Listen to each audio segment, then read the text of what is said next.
has the right to read through your email if it's sitting on their server. The employer has the right to look at inbound email traffic to determine if you're looking at porn on company time.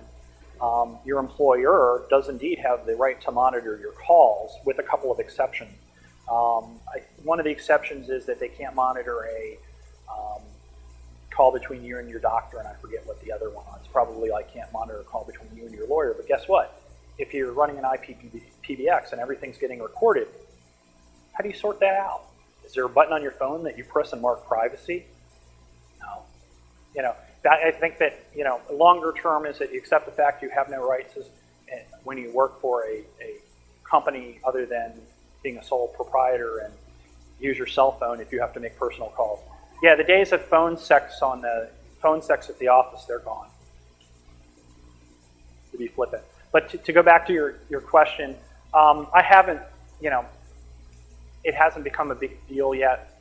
You know, just because I think it's a battle that they're not really thinking about at this time.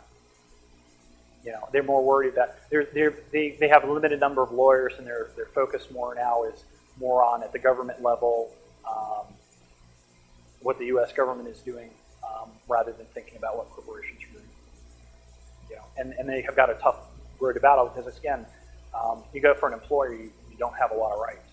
I mean, as an employee, you don't have a lot of rights. Yes.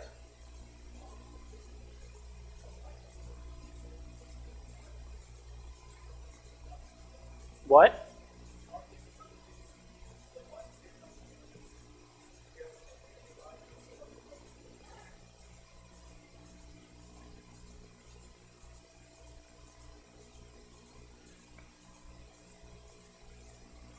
I'd say, well, if it's a canned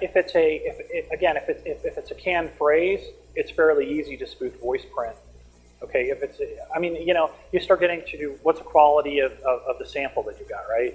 And I'm assuming if you've got a good sample, and if you've got a canned, and if you've got a canned phrase or a small set of words, then working a spoof for voice print isn't that hard. Again, you go back to Sneakers.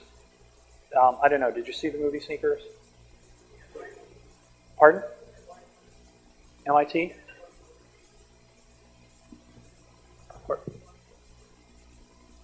Okay. So, you know, it's, you know, let's just say that for a small, again, if for a limited set of items or phrases, it's probably within the realm of possibility. Once you start using more words or phrases, then it becomes harder to spoof voice print.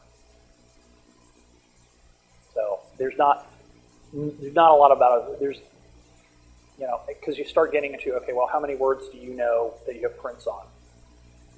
And you start getting into a lot of variables. Okay, well, how is the sample taken? Things like that. You know, so because each word you say is going to have its own unique characteristics, and how you string them together, that's going to be another set of unique characteristics. So, okay. Other questions? Yep, I guess that tops it. Thank you very much.